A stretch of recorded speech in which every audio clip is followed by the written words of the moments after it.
अमृत महोत्सव।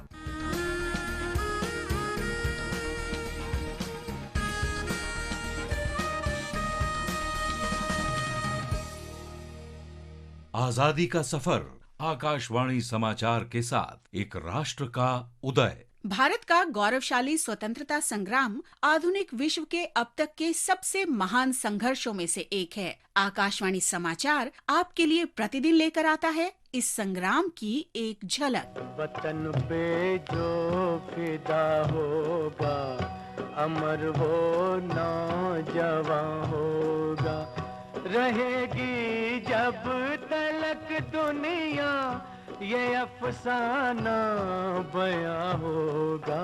20 जुलाई क्रांतिकारी स्वतंत्रता सेनानी बटुकेश्वर दत्त की पुण्यतिथि है। 18 नवंबर 1910 को पूर्व बर्धमान जिले में जन्मे बटुकेश्वर दत्त स्वतंत्रता सेनानियों चंद्रशेखर आजाद और भगत सिंह के करीबी सहयोगी थे। वर्ष 1924 में बटुकेश्वर भगत सिंह और चंद्रशेखर आजाद से मिले थे। भगत सिंह और चंद्रशेखर आजाद ने ही उन्हें हिंदुस्तान रिपब्लिक एसोसिएशन में शामिल होने के लिए प्रेरित किया। 8 अप्रैल 1929 को भगत सिंह के साथ बटुकेश्वर दत्त ने ही सेंट्रल हॉल में बम फेंका था। ऐ वतन वतन मेरे आबाद रहे तू, ऐ वतन वतन मेरे आबाद रहे तू, मैं जहाँ रहूँ जहाँ में याद रहे तू, मैं जहाँ रहूँ जहाँ में याद रहे तू, ऐ वतन मेरे वतन।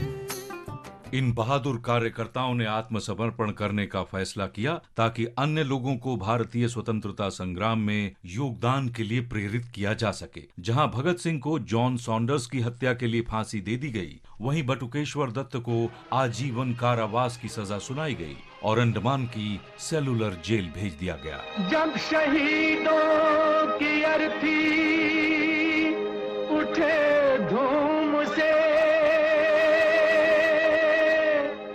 देश वालों तुम आंसू बहाना नहीं,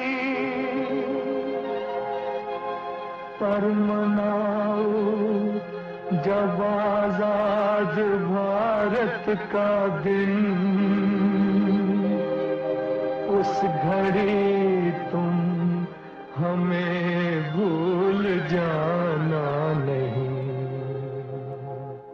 बटुकेश्वर दत्त को काला पानी के अन्य कैदियों की तरह क्रूर अत्याचारों का सामना करना पड़ा। उन्होंने कैदियों के साथ दुर्व्यवहार, भेदभावपूर्ण और जेल की अमानवीय स्थिति के खिलाफ भूख हड़ताल शुरू की। जेल से छूटने के तुरंत बाद उन्हें तपेदिक हो गया, जिसका उनके स्वास्थ्य पर प्रतिकूल प्रभाव हुआ, लेकिन ये उनकी स्वतंत्रता के लिए लड़ने की भावना को रोक नहीं सका। उन्होंने 1942 में गांधी जी के नेतृत्व में भारत छोड़ो आंदोलन में सक्रिय रूप से भाग लिया। वतन की राह में वतन के नौजवान शहीद हो, गारते हैं ये जमीन आसमान शहीद हो। बटुकेश्वर दत्त का लंबी बीमारी के बाद 1965 में 19-20 जुलाई की मध्यरात्रि को दिल्ली के एम्स अस्पताल में निधन हो गया। उनका अंतिम संस्कार पंजाब के फिरोजपुर के पास हुसैनीवाला में वहीं किया गया, जहां उनके साथी भगत सिंह, शिवराम राजगुरु और सुखदेव थापर का हुआ था। आकाशवाणी समाचार की ओर से देश के इस वीर सपूत को शत शत नमन। शहीद तेरी मौत ही तेरे वतन की जिंदगी, तेरे लहू से जाग उठेगी इस चमन की जिंदगी, खिलेंगे फूल उस जगह पे तू जहां शहीद हो। हम भवानी प्रसाद को भी याद करते हैं, जो मध्य प्रदेश में सागर के रहने वाले थे। वो 1857 के प्रथम स्वतंत्रता संग्राम के दौरान सागर क्षेत्र में ब्रिटिश विरोधी विद्रोही क्रांतिकारी आंदोलन में शामिल हो गए।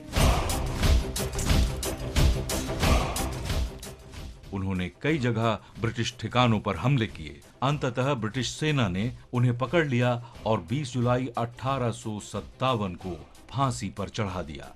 बहादुर शहीद भवानी प्रसाद को आकाशवाणी समाचार का नमन।